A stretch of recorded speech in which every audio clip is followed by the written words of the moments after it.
he was a very fun person to live with. He really was.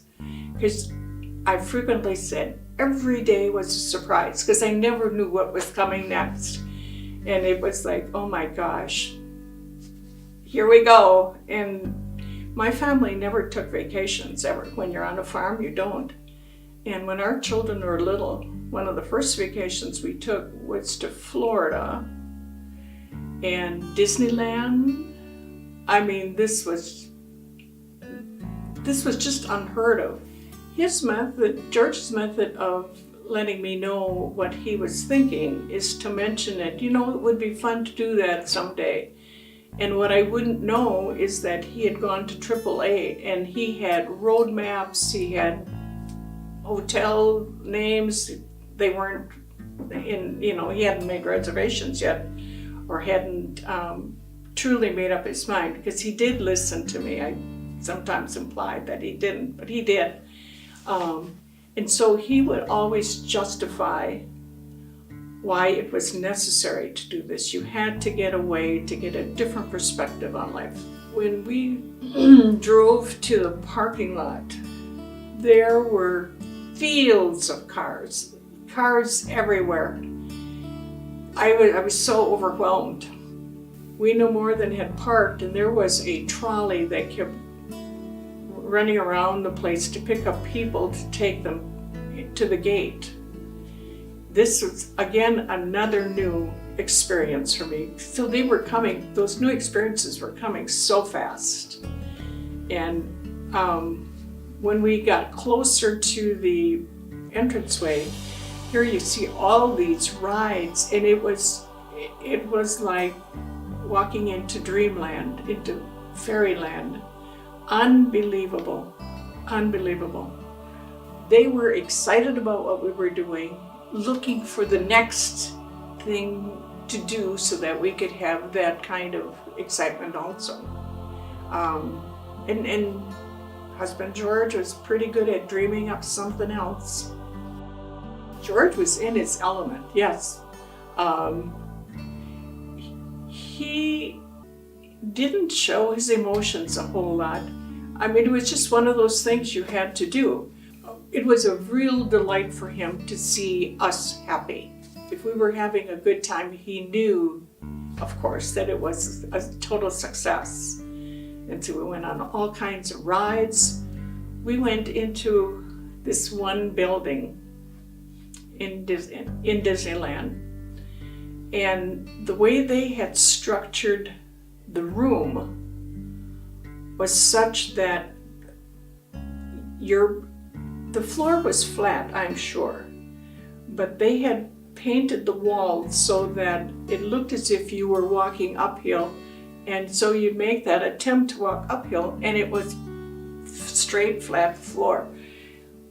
It was so funny. I laughed so hard. And the kids were laughing, and actually George was too, but it was just so surreal because you were totally out of control. And it wasn't until after I got out that I realized it really was a flat floor, because we discussed that. How were the Disneyland people able to accomplish that? We went through, sat on a train, and it went through tunnels. They told us to sit in these cars, and they said, okay, I want everyone to fasten your seatbelt. Well, George knew the rule wasn't for him. Husband George knew the rule wasn't for him, so we all buckled up. And the woman at the front, looking at some kind of looked like a big fuse box, she said, there is someone in here who has not buckled up. You need to buckle up. So he got caught at his own game, and I thought that was very funny. Never a dull ride. Every day was a surprise, every day.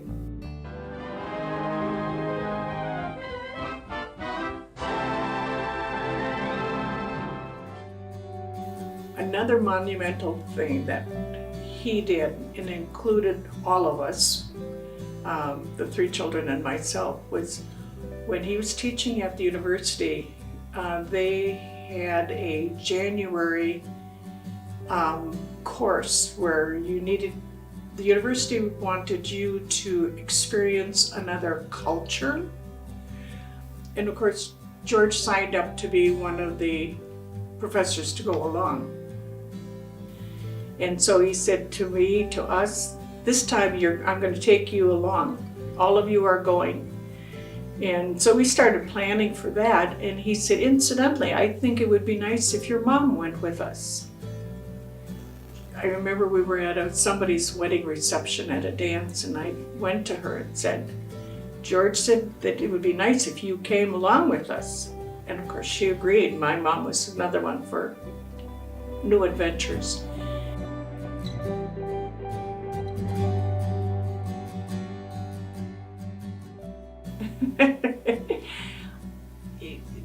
First of all, I think she probably thought, what did I agree to? And the other thing, once she got a hold of that, I'm sure she must have been absolutely excited.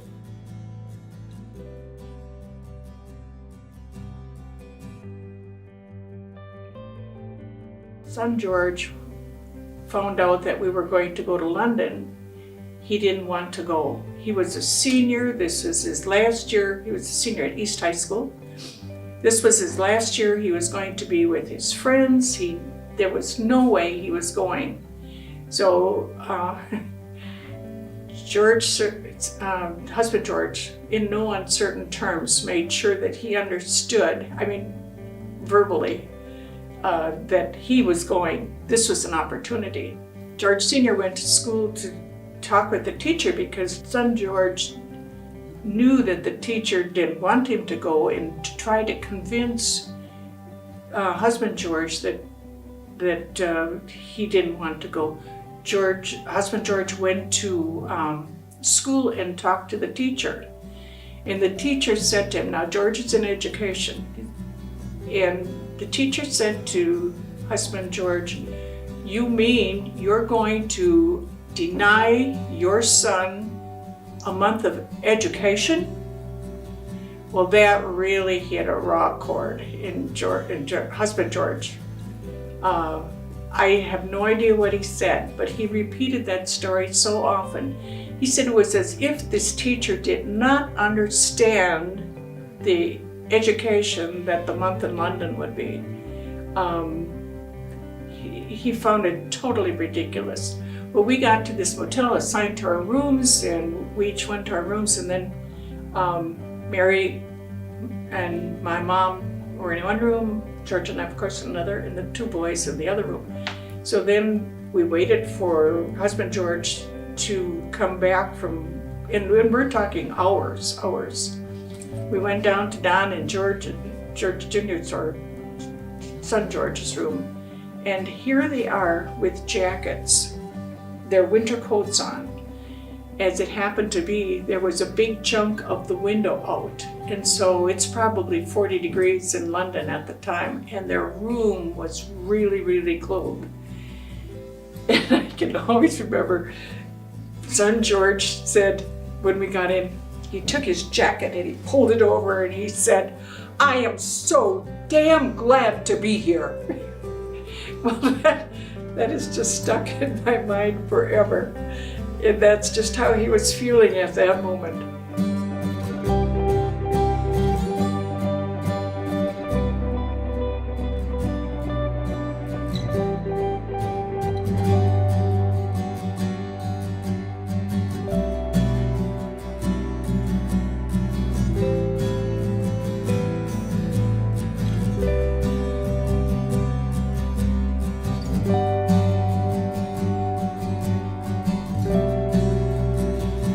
London was just a beautiful experience. And it really was for all of us.